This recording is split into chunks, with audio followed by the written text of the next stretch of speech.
Hi there, fifth grade alto sax player. Sorry, still reading my mouth. This is a video of Miss Westfall taking you through the B flat scale, okay?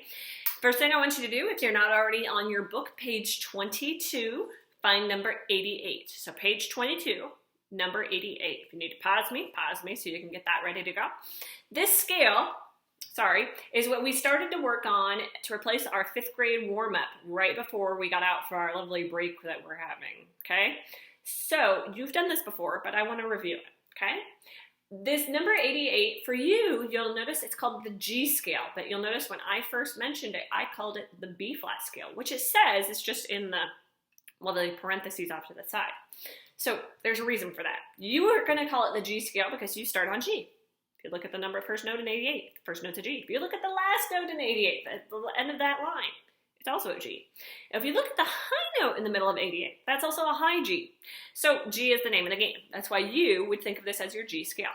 In band, though, I will always call it the B flat scale, and that's because a lot of our different instruments call this scale by a different name, and I don't want to sit there and go, okay, horns, let's get your F scale out, and clarinets, your C scale out, and trombones, your B flat scale out, and saxophones, let's get your G scale out. I'm not going to say all of that every time we play this. I just call it the B flat scale. We just all know that when I say the B flat scale, you're going to play your G scale, okay? So this is going to start off really easy. It is your fifth grade warm-up. G, A, B, C, and then D, then E, then F sharp, okay? So this is a high F sharp, this second to highest note. Just in case you're like, wait a second, how do I play that? Number 87 literally tells you how to play the F sharp and the G. It's right there, right above it. So the high F sharp is just a regular F sharp, 1, 2, 3, middle finger, but you're gonna add your thumb to make it go high. So it should sound like this. If you got your saxophone handy, you can join me on your high F sharp with your middle finger. That's what that should sound like, okay? I'll do that one more time. High F sharp. Cool. And then your top note, the note that lives above the staff, okay? Every good boy deserves fudge. There was that F we just played. It's on the top line. The top note, the note that sits on top of that, is the next letter of the alphabet. A, B, C, D, E, F. Hopefully you said G, okay? So it's just a G, just like the one we started on. Just add your thumb, okay? Here's him. Let's try that again. So G with our thumb. There's our lovely high G. So it's pretty simple, okay? If you notice the G scale starts on low G, it goes up to high G and it comes back down. It literally goes up and then back down. That's what scales do. They start on the low version, they go up to the high version, and they come back down, okay? Now, the only other thing before I start this is a really easy scale. I'm just going to do the top line. You will notice the beginning of the line has a lovely sharp. If you look way back to the left, there's a hashtag sign, right? Sharp sign.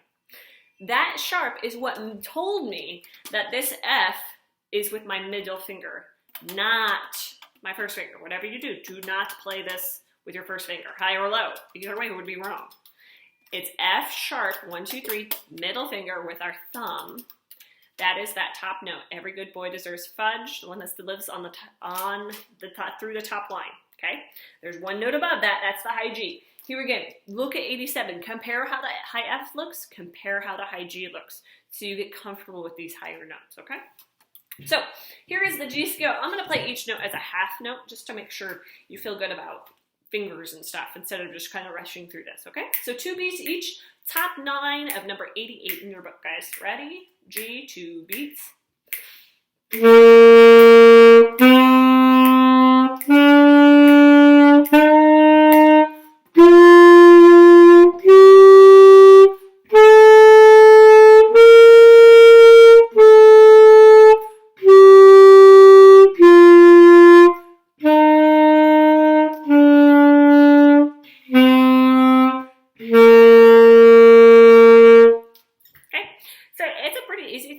It's just adding on a high F sharp and a high G. You already knew how to play those notes. You just had to add your thumb note.